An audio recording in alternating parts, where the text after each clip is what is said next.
Back to my channel Mishtu Mondal. তোমরা সবাই কেমন আছো? আশা করি সবাই খুব ভালো আছো। আমিও তোমাদের ভালোবাসায় খুব ভালো আছি। আজকে ফার্স্ট টাইম আমি রান্নার ভিডিও নিয়ে এসেছি। তো আজকে আমি রুই মাছের মুইটা করছি।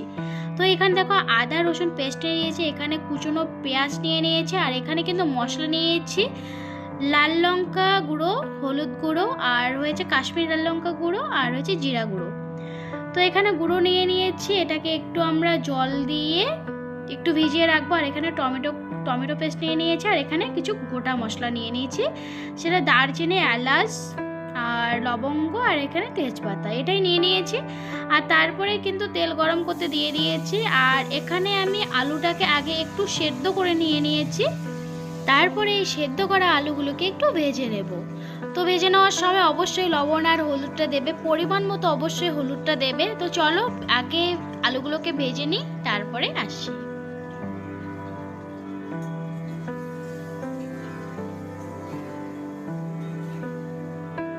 তো ফ্রেন্ড দেখো, এখানে আলু ভাজা হয়ে গেছে, একদম লাল লাল করে আলুগুলো ভেজে নিয়েছি। আর এখানে আমি এক হাতে ক্যামেরা ধরেছি, আর এক হাতে যেহেতু আলুগুলো নামাচ্ছিলাম একটু অসুবিধা হচ্ছিল। আর এই মুইটাগুলো আগে আমি বানিয়ে ফেলেছিলাম, এর জন্য আর ভিডিও করা হয়নি। আর মুইটার মধ্যে এখানে মাছটা কাটাটা বেছে নেবে, আর তারপরে এখানে মশলা দেবে, জিরে গুঁড়ো, লঙ্কা গুঁড়ো, তারপর ধনে গুঁড়ো, আদা রসুন পেস্ট, এসব দিয়ে তারপরে একটু ময়দা দেবে। ময়দা দিয়ে মেখে একদম গোল গোল মিষ্টির মতো করে ভেজে নেবে, কোনো অসুবিধা হবে না, কিছু ভাঙবে না বা কিছু গলে যাবে না, কিচ্ছু হবে না। তারপর দেখো একটু তেল দিয়ে ওখানেই সব গরম মশলাগুলো দিয়ে দিলাম, আর তারপরেই কিন্তু আমরা পেঁয়াজটা দিয়ে দেব। তো চলো পেঁয়াজটা দিয়ে নিই।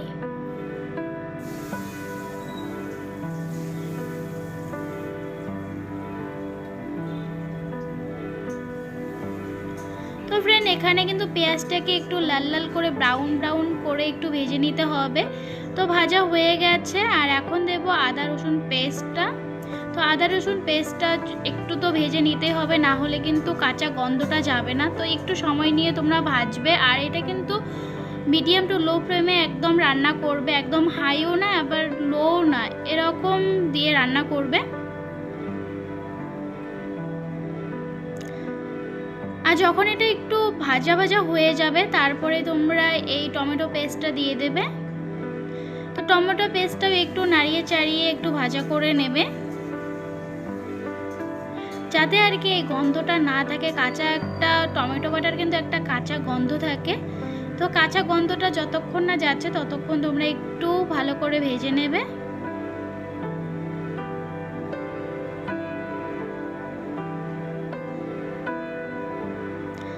আর তোমরা চাইলে এখানে এই যে লবণটা আর একটু হলুদ দিয়ে নেবে। তো আমি এখানে হলুদটা ব্যবহার করিনি, একবারই মশলার সঙ্গে যে হলুদ গুলিয়ে রেখে দিয়েছি আমি সব মশলা দিয়ে, গুঁড়ো মশলার সঙ্গে, তো তখনই দেবো। এখন আর আমি ওই হলুদটা ব্যবহার করছি না।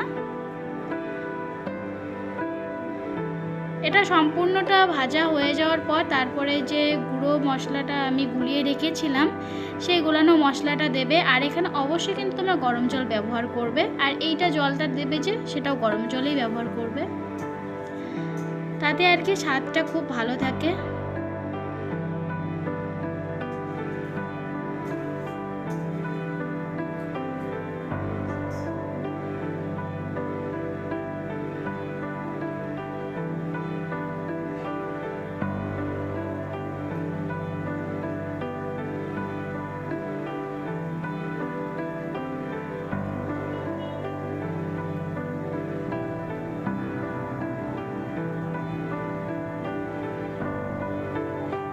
আর এখানে একটু সামান্য পরিমাণে চিনি দেবে, আর তোমরা যারা চিনি খাও না তারা এটাকে নাও দিতে পারো, কোনো সমস্যা নেই।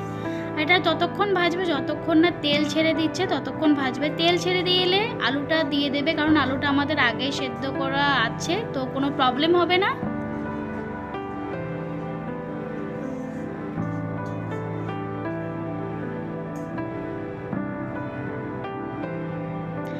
আলুটা ভাজা হয়ে যাওয়ার পর এই যে রুই মাছের মুইটাটা যে আমরা আগেই ভেজে রেখেছি সেটা দিয়ে দেবে।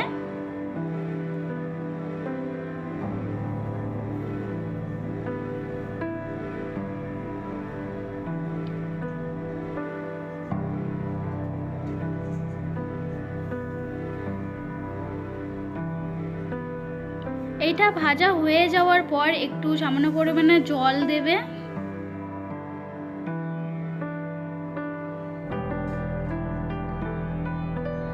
আর এই রান্নাটা বেশি ঝোলও হয় না, একটু মাখা মাখা টাইপের হবে, না ঝোল না একদম একদম মাখা সেটা হবে না।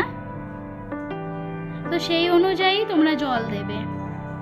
আর আগেও তোমাদের বলছিলাম এখানে অবশ্যই তোমরা গরম জলটা ব্যবহার করবে, আমি এখানে কিন্তু গরম জলেই ব্যবহার করেছি।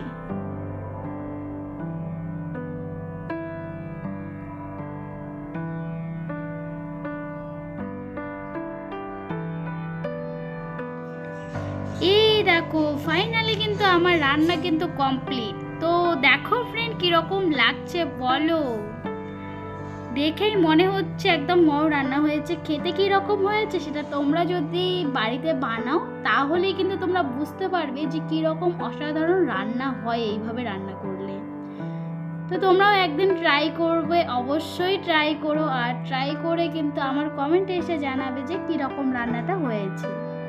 তো আমি ফার্স্ট টাইম, সত্যি কথা বলছি, আমি কিন্তু ফার্স্ট টাইম এই রান্নাটা করেছি, সত্যিই খেতে ভালো হয়েছে। তো তোমাদের কীরকম লাগে এখন সেটাই হয়েছে ব্যাপার। তো তোমরা অবশ্যই একদিন এভাবে আমার পদ্ধতিতে তোমরা একদিন রান্না করবে, রান্না করে আমার কমেন্টে কিন্তু জানাবে যে কীরকম হয়েছে।